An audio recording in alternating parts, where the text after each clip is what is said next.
ಎಲ್ಲರಿಗೂ ನಮಸ್ಕಾರ. ಸೊ ಇವತ್ತು ಬೆಳಗ್ಗೆ ಬಂದುಬಿಟ್ಟು ನೀವು ಗ್ರ್ಯಾಟಿಟ್ಯೂಡ್ನ ಪ್ರಾಕ್ಟೀಸ್ ಮಾಡೋದು ಸ್ಟಾರ್ಟ್ ಮಾಡಿದ್ದಾರೆ ಅಂತ ಅನ್ಕೋತಾ ಇದ್ದೀನಿ, ಆಯಿತಾ.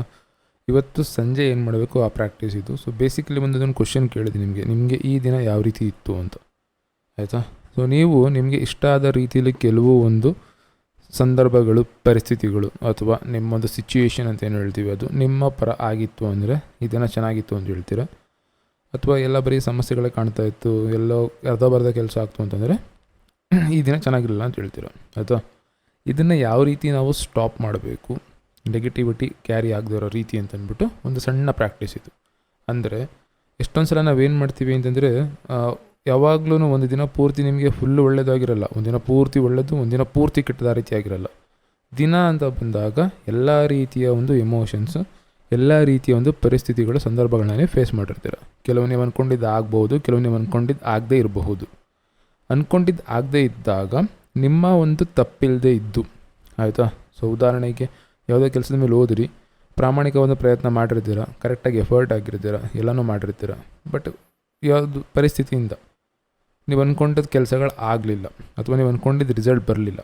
ಆವಾಗ ಆ ಒಂದು ಸಂದರ್ಭ ಏನಿತ್ತು, ಸಿಚುವೇಶನ್ ಏನಿತ್ತು, ಅದನ್ನು ನಾವು ಅಲ್ಲೇ ಕಟ್ ಮಾಡಬೇಕು. ಅಂದರೆ ಏನಿಲ್ಲ, ಪರವಾಗಿಲ್ಲ, ನಾಳೆ ಸರಿಯಾಗುತ್ತೆ ಅಂತ. ಎಷ್ಟೊಂದು ಸಲ ಏನು ಮಾಡ್ತೀವಿ ಅಂದರೆ ಬೇಜಾರು, ಕೋಪ, ಫ್ರಸ್ಟ್ರೇಷನ್ ಅಂತ ಏನು ಹೇಳ್ತೀವಿ ಅದು, ಅಥವಾ ತುಂಬ ನೋವಾಗೋದು. ಸೊ ತುಂಬ ಮನಸ್ಸಿಗೆ ತೊಗೊಂಡು ಏನು ಮಾಡ್ತೀವಿ ಅಂದರೆ ಆ ಒಂದು ಮೂಮೆಂಟ್ ಏನಿರುತ್ತೆ, ಅಥವಾ ನಿಮ್ಗೆ ಏನಾಗುತ್ತೆ ರಿಸಲ್ಟ್ ಸಿಕ್ಕಿಲ್ಲ ಅಥವಾ ನೀವು ಅಂದ್ಕೊಂಡಿದ್ದಾಗಿಲ್ಲ, ಅದೇನಾಗುತ್ತೆ ಅಂದರೆ ನಾಳಿದ್ದು ಅದರ ನಾಳಿದ್ದು ತಲೆಯಲ್ಲಿ ಅದನ್ನೇ ಕೊರಿತಾ ಹೋಗ್ತಾ ಇರುತ್ತೆ. ಸೊ ಇದನ್ನು ಸಾಲ್ವ್ ಮಾಡೋಕ್ಕೋಸ್ಕರ ಮತ್ತು ಎಲ್ಲ ದಿನದಲ್ಲೂ ಕೂಡ ಬೆಳಗಿಂದ ನೀವು ರಾತ್ರಿ ಮಲಗೋವರೆಗೂ ದಿನ ಏನು ಒಳ್ಳೆಯದಾಯಿತು ಏನು ಕೆಟ್ಟದಾಯಿತು ನಾವು ಈ ಪ್ರಾಕ್ಟೀಸ್ನೇ ಮಾಡ್ತಾ ಇಲ್ಲ. ಸೊ ಆ ಪ್ರಾಕ್ಟೀಸ್ನ ನಿಮಗೆ ಸ್ಟಾರ್ಟ್ ಮಾಡೋದಕ್ಕೋಸ್ಕರ ಇದನ್ನು ಪ್ರಾಕ್ಟೀಸ್ ಮಾಡ್ತಾಯಿದ್ದೀನಿ. ಸೊ ಡೈರಿ ಬರೆದಿರ್ತೀರ ಬೆಳಿಗ್ಗೆ, ನಿಮಗೆ ಜೀವನದಲ್ಲಿ 10 ವಸ್ತುಗಳು ಏನು ಸಿಗ್ತಾ ಇದೆ, ಆಯಿತಾ. ನಿಮ್ಮ ಕಂಫರ್ಟ್ ಇದೆ, 5 ಆದರೂ ಸರಿ 10 ಆದರೂ ಸರಿ. ಸೊ ನಿಮ್ಮ ಕಂಫರ್ಟ್ ಆ ರೀತಿ ಬರಿತಾ ಹೋಗಿ. ಸೊ ನಿಮ್ಮ ಜೀವನದಲ್ಲಿ ಯಾವ ಒಂದು 10 ವಸ್ತುಗಳಿದೆ ಅದರಿಂದ ನಿಮ್ಮ ಜೀವನ ಎಷ್ಟು ಚೆನ್ನಾಗಿದೆ ಅಂತಂದ್ಬಿಟ್ಟು ನೀವು ಬರಿತಾ ಹೋಗಿರ್ತೀರ, ಆಯಿತಾ.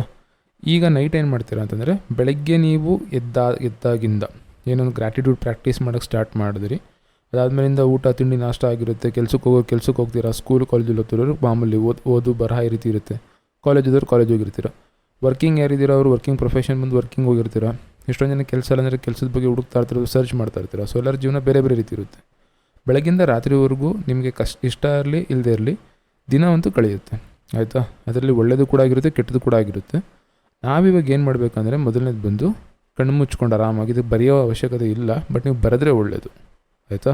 ಸೊ ಏನೇನು ಒಳ್ಳೆಯದು ಈವೆಂಟ್ಗಳಾಯಿತು, ಉದಾಹರಣೆಗೆ ಫ್ರೆಂಡ್ಸ್ ಸಿಕ್ಕಿದ್ರಿ, ಹೊರಗೆಲ್ಲ ಹೋಗಿದ್ರು, ನೀವು ಅಂದ್ಕೊಂಡಿದ್ದೇನೋ ಕೆಲಸ ಆಯಿತು, ಅಥವಾ ನಿಮ್ಮ ಜೀವನದಲ್ಲಿ ಅದು ಮರೆಯೋಕ್ಕಾಗದ ಘಟನೆಗಳು ಇವತ್ತು ನಿಮ್ಗೆ ಆಯಿತು, ಆ ರೀತಿ ಒಳ್ಳೆಯ ಘಟನೆಗಳು.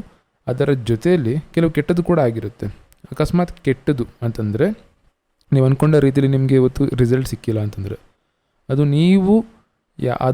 ನೀವು ಅಂದ್ಕೊಂಡ ರೀತಿಯಲ್ಲಿ ಆಗಿದ್ದರೆ ಯಾವ ರೀತಿ ಆಗ್ತಿತ್ತು ಅಂತ ಕಣ್ಣು ಮುಚ್ಕೊಂಡು ಫೀಲ್ ಆಗಿ. ಉದಾಹರಣೆಗೆ ಯಾವುದೋ ಒಂದು ಕೆಲಸಕ್ಕೆ ಅಥವಾ ಯಾರನ್ನೋ ಮೀಟ್ ಮಾಡೋಕ್ಕೆ ಹೋದ್ರಿ, ಡ್ಯೂ ಟು ಸಮ್ ಪ್ರಾಬ್ಲಮ್ಸ್, ಆಯಿತಾ, ಬರಲಿಲ್ಲ, ಅವ್ರು ಮೀಟ್ ಆಗಲಿಲ್ಲ. ಅವ್ರು ನಿಮ್ಮನ್ನು ಮೀಟ್ ಆಗಿದ್ದರೆ ಯಾವ ರೀತಿ ಇರ್ತಾಯಿತ್ತು. ಸೊ ನೀವೇನು ಮಾತಾಡ್ತಾ ಇದ್ದೀರಿ, ಏನು ಹೇಳೋಕ್ಕೆ ಹೋಗ್ತಾ ಇದ್ದೀರಿ. ಸೊ ಮೀಟಿಂಗ್ ಒಂದು ಹೇಳ್ತಾ ಇದ್ದೀನಿ, ಎಷ್ಟೊಂದು ಜನ ಜಾಬ್ ಟ್ರೈ ಮಾಡ್ತಾ ಇರ್ತೀರ, ಜಾಬ್ ಆಗಲ್ಲ, ಬಟ್ ಜಾಬ್ ಸಿಕ್ಕಿದರೆ ಯಾವ ರೀತಿ ಇರ್ತಾಯಿತ್ತು, ಆಯಿತಾ. ನೆಗೆಟಿವಿಟಿ ಅಂತ ಅನ್ಕೋತೀರ, ನೆಗೆಟಿವಾಗಿ ಕ್ಯಾರಿ ಆಗೋಲ್ಲ ಅದು, ಆಯಿತಾ. ದುಡ್ಡು ಕಾಸು ವಿಷಯದಲ್ಲಿ ಕೆಲಸ ಮಾಡ್ತಿದ್ದೀರಾ, ಕೆಲಸ ಮುಗ್ದಿರಲ್ಲ ನಿಮ್ಮದು, ಓದ್ತಾ ಇದ್ದೀರಾ, ಓದಿರೋದು ಮುಗ್ದಿರಲ್ಲ. ಸೊ ಓದೋಗಿರೋದು ಮುಗ್ದೋದೇ ಚೆನ್ನಾಗಿರುತ್ತೆ, ಎಷ್ಟು ಚೆನ್ನಾಗಿರುತ್ತೆ ಅಂತ ಫೀಲ್ ಆಗಿ. ಏನಕ್ಕಂತಂದರೆ ಆಗಿಲ್ಲ ಕೆಲಸ, ಅದು ನಿಜ, ಅದು ಬದಲಾಗಲ್ಲ. ಬಟ್ ಅದನ್ನು ನಾವು ಮನಸ್ಸಲ್ಲಿ ಇಟ್ಕೋತಂದರೆ ಅದು ಕೊರಗ್ತಾ ಭಯ, ಚಿಂತೆ, ಆತಂಕ ಎಲ್ಲ ಜಾಸ್ತಿ ಆಗುತ್ತೆ. ಹಾಗಾಗಿ ಅದನ್ನು ನಾವು ಸ್ಟಾಪ್ ಮಾಡೋಣ. ಅಂದರೆ ನೆಗೆಟಿವಿಟಿ ಅಂತ ಏನಿದೆ ಅದನ್ನು ಜಾಸ್ತಿ ಆಗೋದಕ್ಕೆ ಬಿಡೋದು. ಸೊ ಎಷ್ಟು ಕೆಲಸಗಳನ್ನ ಮಾಡಿದ್ದೀವಿ, ಎಷ್ಟು ಕೆಲಸಗಳಾಗಿದೆ ಅದನ್ನು ಕೂಡ ನೋಡಿ. ಯಾವುದು ಸಣ್ಣ ಪುಟ್ಟ ಕೆಲಸಗಳಾಗಿಲ್ಲ ಅಥವಾ ನಾವು ಅಂದ್ಕೊಂಡಂಗೆ ಒಂದು ರಿಸಲ್ಟ್ ಸಿಕ್ಕಿಲ್ಲ ಅಂದರೆ ಅದನ್ನು ಕೂಡ ನೋಡಿ. ಸೊ ಯಾವುದು ನಮಗೆ ಆಗಿಲ್ಲ ಕೆಲಸ, ಅದು ಆಗಿದರೆ ಯಾವ ರೀತಿ ಇರ್ತಿತ್ತು ಅಂತ ಪಾಸಿಟಿವ್ ಆಗಿ ಫೀಲ್ ಆಗಿ ಬಿಟ್ಬಿಡಿ, ಆಯಿತಾ. ಏನಕ್ಕೆಂದರೆ ಯಾವಾಗಲೂ ಕೂಡ ನಮಗೊಂದು ಚಾಯ್ಸ್ ಇದೆ, ಮನುಷ್ಯನಾಗಿ ನಮಗೆ ಒಂದು ಆಯ್ಕೆ ಮಾಡೋ ಒಂದು ಕೆಪಾಸಿಟಿ ಇದೆ. ನಾವು ಯಾವ ರೀತಿ ಬೇಕಾದರೂ ಫೀಲ್ ಆಗ್ಬೋದು. ಒಂದೇ ವಿಷಯನ ಸುಮ್ಮನೆ 100 ಸಲ ಯೋಚನೆ ಮಾಡ್ತಾ ನಾವು ಎಲ್ಲೇ ಯಾವುದು ಮೂಲೆಯಲ್ಲಿದ್ದರೂ ಕೂಡ ಅದನ್ನೇ ಯೋಚನೆ ಮಾಡ್ತಾ ಜೀವನ ಕೊರಗ್ತಾ ಕೂತ್ಕೋಬೋದು. ಅಥವಾ ಸ್ವಲ್ಪ ಮೆಚ್ಯೂರಿಟಿನ ಯೂಸ್ ಮಾಡಿ, ಇವತ್ತು ಕೆಲಸ ಆಗಿಲ್ಲ, ನಾಳೆ ಆಗುತ್ತೆ. ಸೊ ಕೆಲಸ ಆದರೆ ಜೀವನ ಒಳ್ಳೆಯದನ್ನೇ, ಚೆನ್ನಾಗಿರ್ತೀನಿ. ಸೊ ನಾಳೆ ನಾನು ಅಂದ್ಕೊಂಡಂಗೆ ಕೆಲಸ ಆಗುತ್ತೆ. ಸೊ ಇವತ್ತಾಗಿಲ್ದರೆ ನಾಳೆ ಆಗುತ್ತೆ ಅಂತ ಪಾಸಿಟಿವ್ ಆಗಿ ಕೂಡ ಇರ್ಬೋದು.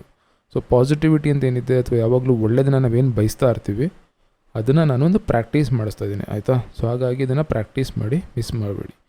ಪ್ರತಿದಿನದಲ್ಲಿ ಬರೀ ಕೆಟ್ಟದೇ ಆಗಿರಲ್ಲ, ಪ್ರತಿದಿನದಲ್ಲಿ ಬರೀ ಒಳ್ಳೆಯದೇ ಆಗಿರಲ್ಲ, ಮಿಕ್ಸ್ ಕೂಡ ಆಗಿರಲ್ಲ. ನನಗಿಷ್ಟ ಆಯಿತು ಅಂತ ಅಲರ್ಟ್ ಆಗಿದ್ವಿ, ನಮ್ಮ ಮೇಲೆ ಮೈ ಮೇಲೆ ಪ್ರಜ್ಞೆ ಇತ್ತು ಅಂತಂದರೆ ಪ್ರತಿಯೊಂದು ಸೆಕೆಂಡ್ನ ಕೂಡ ನೀವು ಖುಷಿಯಾಗಿ ಕಳೀತೀರ. ಎಷ್ಟೊಂದು ಸಲ ಏನು ಮಾಡ್ತೀವಿ ಅಂದರೆ ಆಬ್ಸೆಂಟ್ಮೆಂಟ್ ಥರ, ಗೊತ್ತಿರಲ್ಲ, ಬೇಜಾರಾಗ್ತಾ ಇರುತ್ತೆ, ಮನಸ್ಸಿರಲ್ಲ, ಮಾಡೋಕ್ಕೆ ಮೂಡಿಲ್ಲ ಅಂತ ಹೇಳ್ತೀವಿ. ಸೊ ಈ ಥರ ಏನೋ ಒಂದು ಕಾರಣ ಕೊಟ್ಕೊಂಡು ಸುಮ್ಮನೆ ಜೀವನ ತಳ್ತಾ ಇರ್ತೀವಿ, ದಿನ ತಳ್ತಾ ಇರ್ತೀವಿ. ಇದನ್ನು ಕಂಟ್ರೋಲ್ ತೊಗೊಳ್ಳೋದಕ್ಕೋಸ್ಕರ ಹಾಗೂ ಪ್ರತಿದಿನ ಪ್ರತಿ ಕ್ಷಣ ಜೀವನ ಏನೋ ಒಂದನ್ನು ನಮಗೆ ಕಲಿಸ್ತಾ ಇರುತ್ತೆ. ಅದನ್ನು ಕಲೀಲಿಕ್ಕೋಸ್ಕರ ಇದೊಂದು ಪ್ರಾಕ್ಟೀಸ್ ತುಂಬ ಅವಶ್ಯಕತೆ ಇದೆ. ಆಯಿತಾ? ಯಾರು ಜೀವನ ತುಂಬ ಬೇಗ ಕಲಿತೀರಾ ಅವ್ರ ಜೀವನದಲ್ಲಿ ಮುಂದೆ ಹೋಗ್ತೀರಾ. ಯಾವುದು ಎಲ್ಲಿವರೆಗೂ ನೀವು ಕಲಿಯಲ್ಲ ಆ ಜೀವನ ಅದನ್ನು ಕಲಿಸೋವರೆಗೂ ಬಿಡಲ್ಲ. ಆಗ ಕಷ್ಟಗಳು ಅಲ್ಲೇ ಬೆಳೀತಾ ಹೋಗ್ತದೆ, ಅದೇ ಕಷ್ಟಗಳು ರಿಪೀಟ್ ಆಗ್ತಾ ಹೋಗ್ತದೆ. ಸೊ ಅದೇ ಸಿಚುವೇಶನ್, ಅದೇ ಪರಿಸ್ಥಿತಿಯಲ್ಲಿ ಇರ್ತೀವಿ. ಹಾಗಾಗಿ ನಾವು ಕಲಿತಾ ಹೋಗೋಣ ಮತ್ತು ಬೆಳೀತಾ ಹೋಗೋಣ. ಆಯಿತಾ? ಸೊ ನಾನು ಯಾವಾಗಲೂ ಹೇಳಂಗೆ ಎಲ್ರಿಗೂ ಒಳ್ಳೇದು ಮಾಡಿ, ಎಲ್ರಿಗೂ ಒಳ್ಳೇದು ಬಯಸಿ. Thank you.